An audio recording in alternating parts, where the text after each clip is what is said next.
Hai, selamat datang di Smoothly by Studio.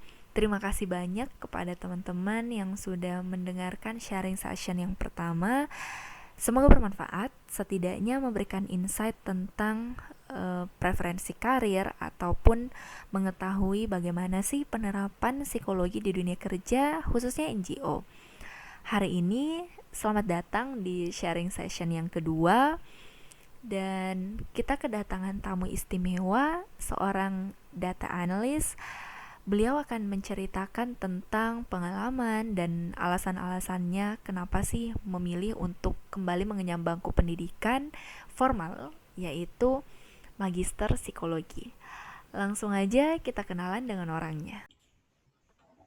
Oke, oke, perkenalkan, halo, nama aku Valen, Valendra Granita, panggil aja Valen. Terus kemarin sibuknya adalah mengerjakan tesis, tapi sekarang alhamdulillah sudah pelepasan online ya. Terus sekarang kesibukannya bekerja sebagai karyawan di salah satu perusahaan riset di Jogja gitu.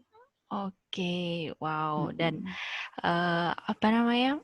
Berarti sekarang nih menikmati masa-masa ya free sejenak lah ya berarti.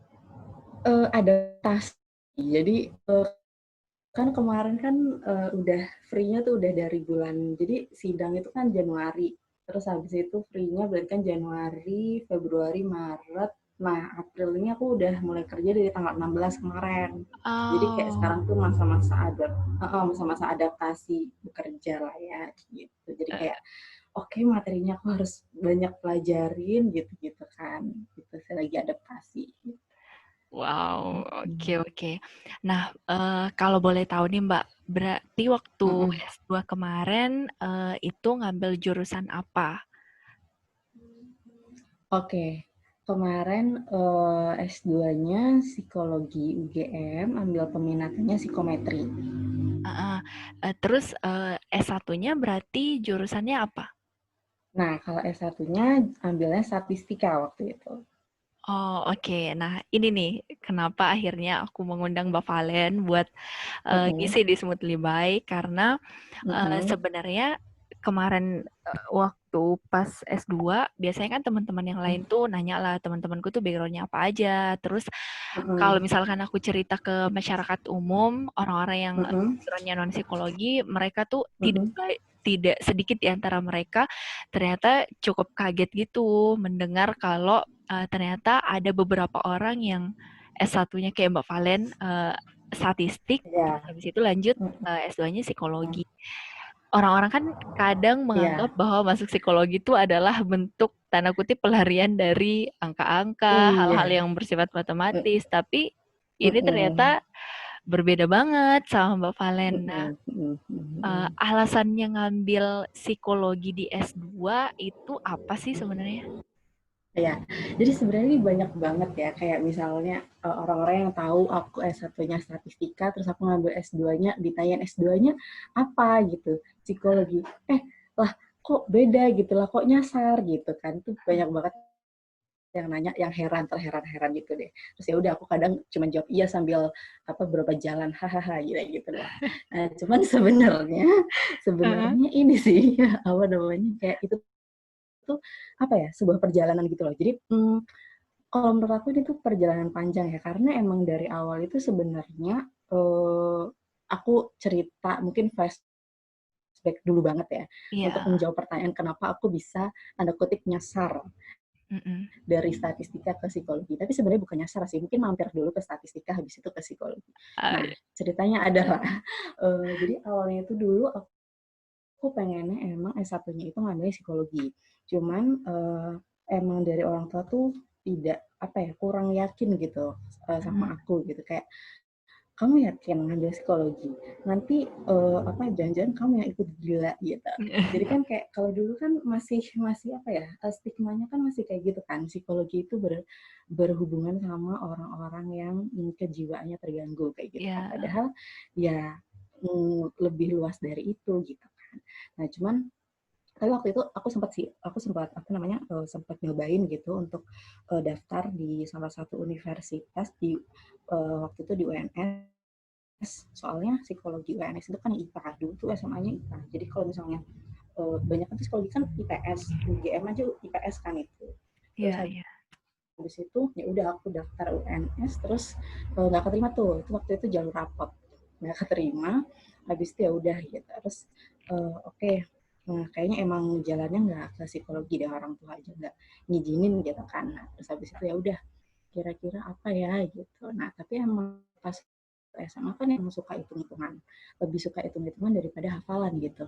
Nah, terus habis itu tapi mikir kayak kalau hitung-hitungan, kalau matematika habis itu kayaknya susah banget ya. Maksudnya matematika banget apa yang full matematika tuh kayaknya susah banget gitu. Nah, terus habis itu emang diusulkan gitu oleh orang tua juga, kayaknya statistika oke deh nih prospek ke depannya gitu gitu. Terus habis itu aku cari-cari, kayaknya nggak sesusah matematika deh kalau statistik itu kayaknya. Kan kalau misalnya di SMA di median modus doang ya, ya ampun polos banget. Padahal lebih dari itu susah banget statistika ya kalau masuk. Nah, terus habis itu akhirnya ya udah masuk ke statistika. Nah, terus habis itu udah lulus dari situ, kemudian aku bekerja kan. Nah, kerjanya itu ya mungkin emang apa ya, kayak emang udah dari awal itu eh, pertama itu kerjanya itu kan di salah satu startup digital marketing gitu. Terus Mm-mm. habis itu aku emang waktu itu emang seneng kayak apa ya, waktu itu kan lagi heboh-heboh digital gitu, kayak misal Iya, Google benar. Analytics, terus Twitter, Facebook Analytics gitu-gitu kan. Nah, aku tuh eh, suka gitu, terus aku kerja di salah satu eh, apa agensi. Terus habis itu nah cuman nggak berapa lama habis itu aku resign, terus aku ke salah satu multinational company itu di riset juga, ngurusin data retail gitu, kurang lebih 2 tahunan. Kemudian aku pindah kantor lagi, startup di riset juga. Nah ini di sini aku ini sih kayak apa ya, mikir gitu, ke trigger gitu, karena kerjaan aku di situ kan kayak ngeriset misalnya klien itu mau apa namanya ngeluarin produk baru gitu. Mm-mm. Nah itu tuh ngeriset dulu gitu, kayak produknya ini udah oke belum, sesuai target market apa belum gitu, apa yang kurang dari produk ini kayak gitu gitu. Terus kayak misalnya atau iklan deh, bikin iklan. Nah iklan ini, pesan dari si iklan ini nyampe nggak ke target marketnya dia, terus kayak kurangnya apa. Kalau di iklan itu kita nonjolin apa namanya info-infonya itu udah ketangkep apa belum gitu, yang dilihat di iklan itu sama si orang-orang itu, sama si target market itu apa sih, yang bagian mana sih kayak gitu-gitu. Nah sebenarnya kan kayak ngelihat eh, perilaku orang dalam memilih produk gitu kan, kayak membeli produk gitu. Nah pas di kantor itu ya, yang aku mikirnya tuh kayak bikin aku,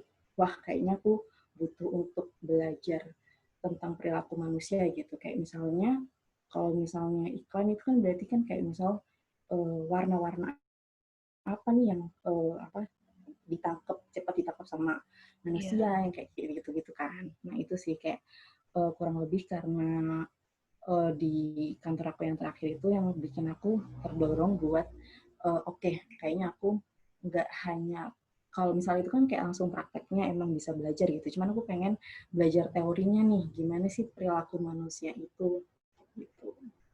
Gitu sih akhirnya aku apa sekolah lagi dan ngambil psikologi gitu.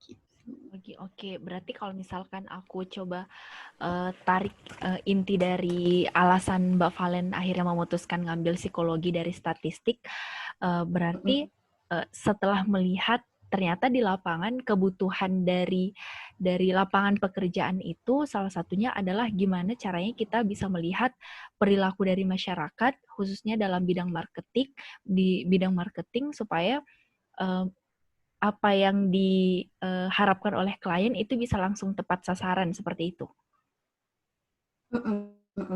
Iya, jadi kayak Oke. aku tuh ngelihatnya misalnya, misalnya sebenarnya tuh statistika sama psikologi kalau buat aku tuh nggak, bukan dua hal yang berbeda gitu. Kayak misalnya statistika itu kan kayak alat untuk apa ya? mengambil kesimpulan gitu untuk melihat data gitu. Nah, sedangkan si perilaku manusia ini kan sebenarnya apa ya kayak Bahannya ya. harus iya bahannya gitu harus diobservasi gitu. Kita ngelihat kayak apa kayak dari indikator keperilakuannya diturunin gitu-gitu kan. Nah itu tuh dari sisi psikologinya gitu. Jadi sebenarnya ini bukan dua hal yang berseberangan gitu. Ini tuh sebenarnya ya ini sejalan kayak gitu. Oke, ini kata yang harus aku highlight nih. Berarti emang kalau orang-orang mempersepsikan bahwa statistik itu adalah sesuatu yang benar-benar beda banget sama psikologi, eh, pada kenyataannya ternyata nggak kayak gitu. Berarti ini adalah hal yang Iya, beriringan dan bahkan saling melengkapi, kayak iya, gitu ya. iya betul, Oke, iya betul, iya. benar-benar. Sejauh yang aku jalani itu memang sangat apa ya membutuhkan satu sama lain gitu sih sebenarnya. Apalagi kalau misal yang di kantor aku sekarang kan itu basicnya itu adalah analisis psikologi ekonomi gitu. Jadi somehow ya memang kita harus melihat si perilaku manusianya dulu, kita turunkan ke indikator-indikator keperilakuan gitu, terus nanti setelah jadi data, nah datanya baru kita olah nih pakai misalnya uji statistika atau kita ngelihat data kan pakai ilmu statistik itu kan statistikanya gitu. Sempat Mbak Valen nyebutin ngambil majornya psikometri ya berarti. Iya, Nah, iya ngambil eh, psikometri. bisa cerita sedikit nggak sih, kira-kira di psikometri itu tuh akan belajar seperti apa? Kalau misalnya jadi salah satu peminatan dari psikologi itu adalah psikometri. Nah, psikometri itu mempelajari alat ukur psikologinya gitu, membuat alat ukur, bisa membuat, memvalidasi atau mengadaptasi alat ukur gitu. Jadi eh, kalau misalnya di psikologi itu kan kita ada beberapa alat ukur, misalnya alat ukur deteksi dini depresi atau kalau misalnya di psikologi forensik mungkin alat ukur buat apa namanya uh, melihat si orang ini si napi ini punya kecenderungan untuk apa namanya berperilaku kayak kemarin lagi apa enggak gitu terus atau alat ukur yang lainnya gitu. Nah dari alat ukur tersebut itu nah si para psikometrician ini dia yang bikin gitu jadi menurunkan yang tadinya dari teori terus habis itu menurunkan ke sampai ke item-item ke skalanya jadi kuesionernya gitu. Kalau misalnya kita bilangnya sih skalanya gitu ya. Jadi skala misal adaptasi dini, deteksi dini depresi atau skala kebahagiaan, skala well-being kayak gitu.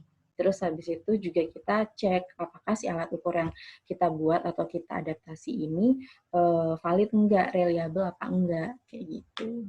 Gitu sih. Oke, berarti sebenarnya Mm-mm. kalau secara sederhananya psikometri itu kita belajar gimana caranya teori yang eh, ibaratnya mungkin kayak masih ngawang-ngawang untuk masyarakat umum itu Iya, dibahasakan sekonkret mm-mm. mungkin supaya orang-orang Iya, bisa paham dan tahu kondisi masyarakat tuh seperti apa sebenarnya mm-mm. kayak gitu ya.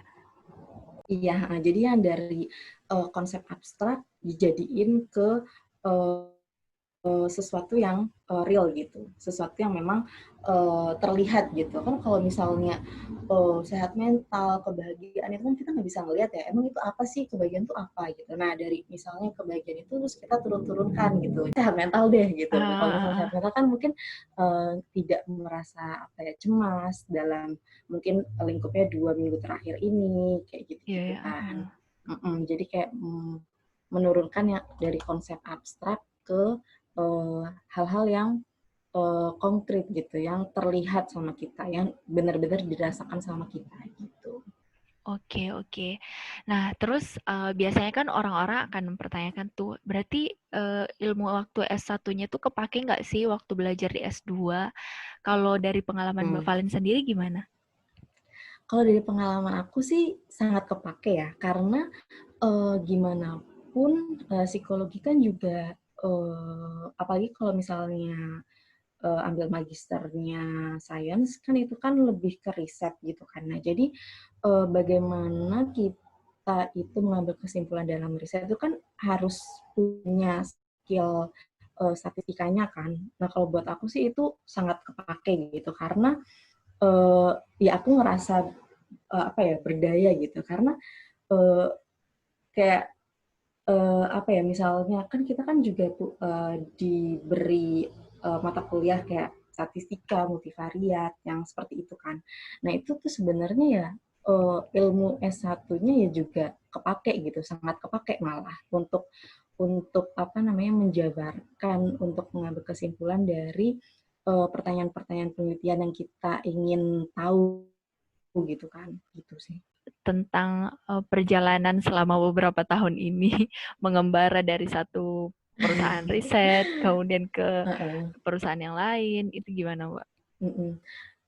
Ini aku sharing aja sih sebenarnya Heeh. yang aku mau tambahin apa ya kurang lebih sih itu cuman yang pengen aku tekankan tuh apa ya mungkin kalau aku ngelihat beberapa tahun aku yang dulu itu tuh aku ngelihatnya tuh kayak wah kayaknya salah jurusan nih gitu apalagi pas waktu bikin skripsi gitu kayak itu tuh struggling banget gitu sampai ganti apa namanya ganti judul gitu-gitu kan. Nah cuman ya udah ketika kita oke kita harus apa namanya kita udah kecemplung nih istilahnya ya. Tapi kan sebenarnya awalnya kita masuk ke situ kan baik ya, maksudnya kita emang pengen belajar nih, kita suka hitung-hitungan gitu kan.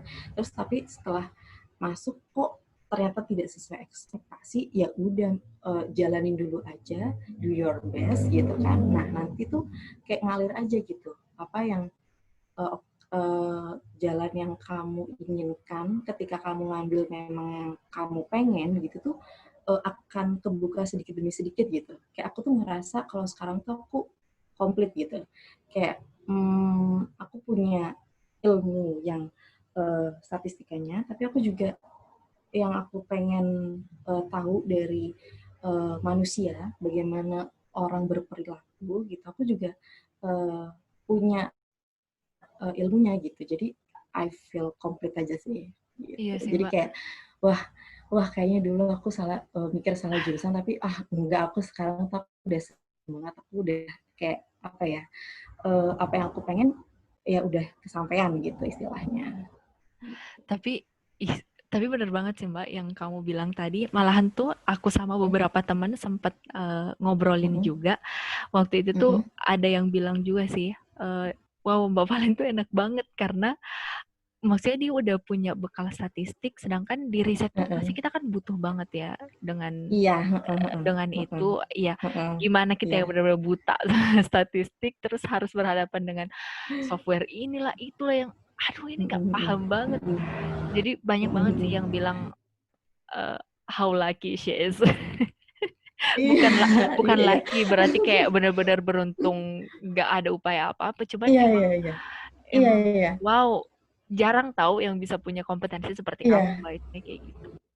iya, iya. Aku ini sih aku ngerasanya aku ngerasa gitu kayak aku tuh dulu tuh ngerasa ya kayak aduh aku nggak ngerti apa-apa nih aku di statistik aku nggak ngerti apa-apa aku kayak tadinya tuh aku udah sempet hopeless lah gitu-gitu tapi aku semakin kesini tuh kayak mikir gitu oh aku tuh kayak apa ya ya benar-benar aku bisa gitu aku punya kemampuan kayak gitu jadi kayak kadang tuh kan misalnya ada temen yang nanya kayak gitu-gitu ya aku tuh seneng gitu aku seneng bisa bantu gitu makanya apa ya kayak eh, ya yang tadi aku bilang sih aku I feel complete aja gitu aku punya beberapa background keilmuan gitu. Ya, meskipun aku masih harus belajar gitu, cuman setidaknya aku tuh pernah apa namanya menimba ilmu itu. Jadi kayak ya tahu lah ya sedikit-sedikit gitu. Iya ya. Misalnya untuk melakukan riset itu kan, itu kayak a whole package gitu nggak sih? Aku sih ngerasanya gitu. Kayak dari awal sampai akhirnya aku bisa gitu. Aku ngerasanya gitu.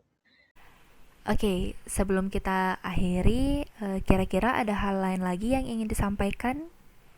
Mau sharing aja kalau misal untuk psikologi itu bisa kalau misal S1-nya non psikologi itu nanti S2-nya masuk psikologi tapi harus ikut matrikulasi dulu 1 semester. Jadi kalau misalnya kalau misalnya sekalian sharing juga kali ya, kalau misalnya psikolog itu dia kan S1-nya harus psikologi, S2-nya harus ambil profesi. Nah, kalau misal magister psikologi, S1-nya bisa dari non, bisa dari S1 psikologi. Cuman kalau S1-nya non itu harus ikut matrikulasi selama 1 semester dulu gitu. Kayak kalau kemarin aku dari 2018 awal itu masuk matrikulasi, baru di bulan Agustus ya, apa September itu baru masuk magisternya gitu. Oh iya, berarti kalau ini tuh aturan di Universitas Gadjah Mada untuk aturan matrikulasi gitu ya Mbak? Tapi kayaknya aku nggak ngerti deh kalau misalnya yang lainnya kayak gitu juga apa enggak ya, karena kalau kemarin itu aku ya dari UGM aturannya kayak gitu. Kalau di yang lain aku kurang tahu. Waktu itu aku sempet sih daftar coba-coba ikut SIMAK UI juga untuk S2-nya. Nah, karena kan beda juga ya, kalau UI langsung ke apa namanya intervensi sosial ya, aku lupa peminatannya. Nah, aku kurang ngerti sih itu apakah ada matrikulasi juga atau enggak. Cuman kemarin sempat ikut tesnya. Tapi masuk matrikulasi itu juga tes juga sih. Matrikulasi magister psikologi UGM itu juga tes juga. Tesnya bareng sama yang mau masuk magister psikologi. Oke. Berarti emang matrikulasi itu sebenarnya proses untuk penyesuaian.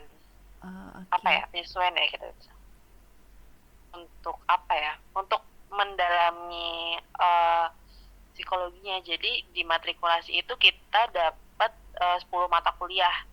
Kayak mata kuliah psikologi dasar, terus psikologi industri organisasi, terus penyusunan skala psikologi, psikologi sosial, perkembangan, itu dapat statistik juga. Iya. Oh, berarti kayak pada saat matrikulasi itu tuh lebih ke pengenalan Iya. Kira-kira isinya tuh apa aja sih psikologi ya? Perkenalkan psikologinya. Sambil kita ancang-ancang nih mau peminatannya peminatan apa. Oh, oke. Nah, mungkin masih banyak yang belum tahu. Jadi kalau peminatan itu berarti apa sih sebenarnya yang arti dari peminatan itu tuh apa gitu? Peminatan tuh jadi kalau misal psikologi kan kita prodinya ya, prodi magister psikologi. Nah, kalau peminatannya itu istilahnya apa ya, minor ya kalau misal ini. Jadi kalau misal di kita itu ada cabang ilmu psikologi. Ada psikologi industri organisasi, psikologi sosial, terus psikometri, psikologi perkembangan, terus mind, brand, and performance. Satu lagi klinis 6. Itu dipilih. Kalau di UGM ada 6. Dipilih setelah matrikulasi, proses matrikulasi ya. Pas masuk awal itu kan kita udah ada paketannya ya. Jadi ada mata kuliah wajibnya kita udah punya paket yang wajib, tapi ada juga nanti wajib peminatan, terus mata kuliah pilihan. Kalau misal wajib peminatan berarti kalau misal psikometri misal yang wajib peminatan itu kayak konstruksi tes potensi. Psikometri itu juga bikin tes soal gitu. Jadi yang bikin kayak tes potensi akademik ya kalau bahasanya, kalau misalnya dari Bapaknas itu. Nah, itu juga bisa. Oke, itu tadi hasil ngobrol-ngobrol dengan Mbak Valen, dan mohon maaf karena kesalahan teknis jadi closing bersama beliau tidak sempat terekam. Tapi terlepas dari itu, saya mengucapkan untuk teman-teman yang mendengarkan sharing session yang kedua ini, semoga bermanfaat. dan terima kasih.